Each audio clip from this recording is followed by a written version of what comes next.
Hello everyone, welcome to my life book. It's not really in book format, I guess, but I decided to do a video because why not? We've been doing assignments for 3 years straight, and I think it's about time we could share in a video. So through my life book, I'm going to take you through a few different things. I'm going to take you through the steps which have brought me to where I am today. So influences, theories, ideas that I want to practice, and how that's going to work for me. I'm also going to explain a little bit of my self-care strategies, explain some family members that have really helped me through the journey, and so welcome to my life, and enjoy. So why did I want to get into this program? So I guess the reason why I wanted to get into this program was kind of evident all along.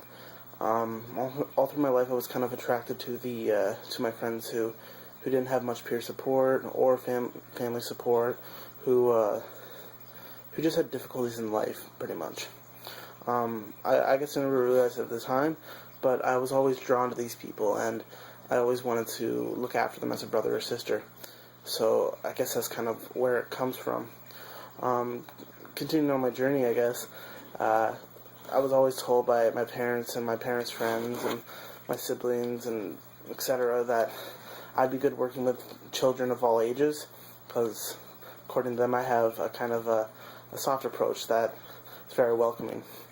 I figured why not, I figured this program would be a great asset, obviously. I've been kind of taking part in it all my life, and I thought, why not get into this program, right? Like, we're going to be helping kids on a daily basis.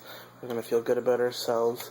We're going to provide resources to the children who will be able to help. And I just feel that it's been evident all along in my life that I was meant to be a child and youth worker, but not until recently have I realized that what I've done has led me to this point, pretty much. So that's why I got into the field.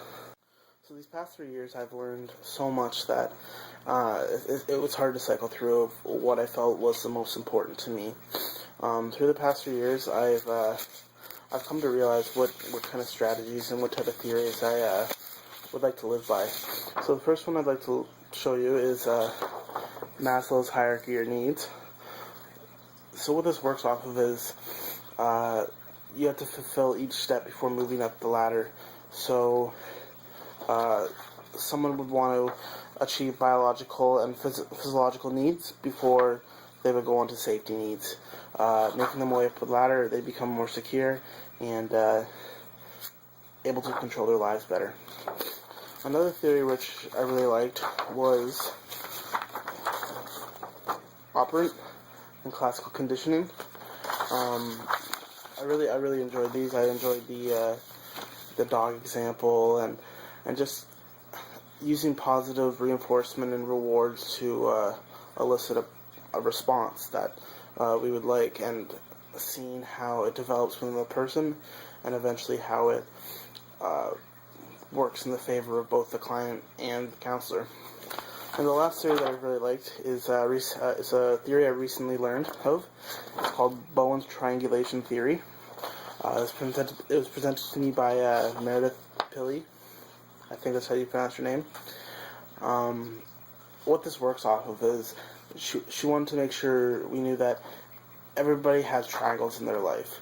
So you have a problem or an issue or an event in your life, and you have the two resources that are helping you. So for me, it would be my life, my mom, and myself. So we work off of each other, and we help each other through each other's lives. So when she's down, I pick her up, and when I'm down, she picks me up. So just looking at the triangles in somebody's life and seeing where we can create triangles in someone else's life, as well as adding more triangles to make a bigger shape and potentially more resources for somebody to count on. Those are the theories that I've really liked, and I hope to use in my practice.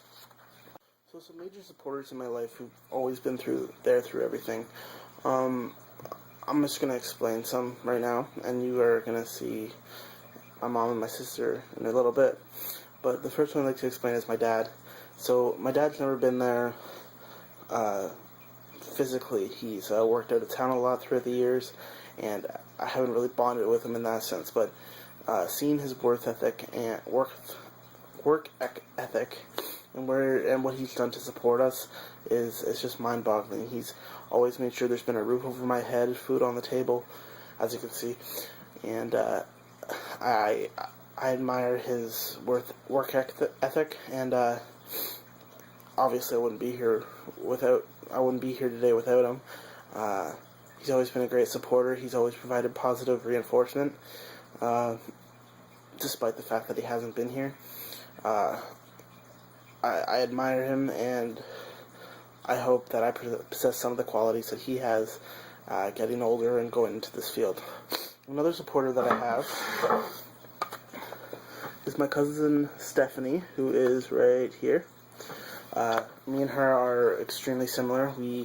We're the same age pretty much, and we have the same issues growing up. We've always been there for each other. We've always had each other's backs, and we're more like brother and sister than cousins. When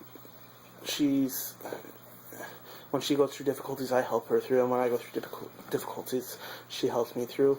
I love her to death, and I don't know what I'd do without her. She's one of my greatest supporters, and I appreciate everything she's ever done for me. Another two supporters, which I don't have a picture of right now, but they're my two friends, John and Dalton. They've been through my life the past 5 years, through all of college and pretty much half of high school, and they've provided a lot of support and structure in my life and helping me get through the difficult times. So during high school, I had a lot of friends move away, and I kind of saw, you could kind of see an effect on my personal life. So I didn't have many friends. I didn't really do much, obviously. But when these two kind of moved in next door, I learned that friends come in all shapes and sizes and ages and genders, and they helped me realize that and really develop who I am today, and to break out of my shell and pursue my goals. I thank them for that, and I hope that they're around my life forever. So the next two people I'm going to explain in two separate videos are my mom, who has been one of my biggest supporters, and my sister, who I consider one of my best friends. My sister Elizabeth, she has been a great support through my whole life, whether it be for my OCD, school, personal issues, everything. She's I consider her one of my best friends. Aww. And I couldn't be more proud of her. She's a great artist, and I love you, Liz. Love you too. That's my sister. This is my mother. She's honestly one of the biggest supporters in my life. She brought me to therapy. She's helped me at nights when I've had asthma attacks. She's just been there for everything. She's helped me with assignments. I couldn't have done it without her. We're each other's best friends, and we go to movies, and we do all sorts of activities together. I don't know where I'd be without her. So moving forward into the field, I've come to learn some self-care strategies, which I'm going to have to make myself aware of, and which to use to de-stress and help cope with different emotions that may come up during my workforce. So throughout my life, I've kind of collected a bunch of things which I feel help me with coping with stress. So the first one is movies. So I'm a big movie collector. I have over 200 DVDs, and it's not even the fact of watching them. It's just I enjoy sitting down with my mom and my sister and just enjoying a good old-fashioned movie and some popcorn and some pop and just having a laugh. Another self-care strategy which I have is I like to drive. So just going for drives, just driving down to the lake in the middle of the night, or hopping in the car, blasting the tunes, and just singing my horrible voice. It just helps me cope and release energy, which I wouldn't know how to do through many other ways. Driving obviously hasn't been around all my life, as I can't have my license when I'm younger, right? But I think recently it's really helped, except for financial needs, obviously. But having that support through driving is great. Another self-care strategy is I like to swim. So not many people know this, but I'm a pretty good swimmer. So I grew up always swimming. I was on the Oshawa swim team. Excuse me. I always loved being in the water. I was pretty much a fish. So, well, when I was getting into high school, I kind of gave it up for a while, and it's not until recently that I realized that swimming is such a stress reliever, and it's helped me through my whole life. And I've recently completed a goal, so I got 1,000 meters in the pool, which is a kilometer, which it's a big achievement for me, especially with my size and weight. It's difficult to lug this around, and just seeing the progression that I've come in a matter of months. So I was only able to do 200 meters, and now I can do 1,000. It's seeing that progression that's really helped me motivate myself to do better and be better. And the last self-care strategy is I like to nap. So as many people know, I come home, I put away the homework, and I go down for a few hours nap. It's probably not the best strategy, but it helps, and I've learned to adapt to it, and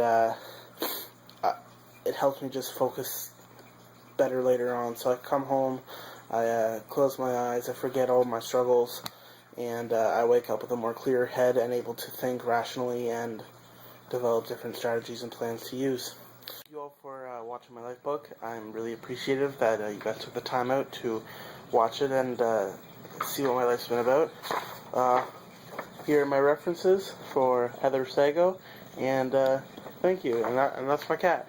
All right. Have a good day. Bye.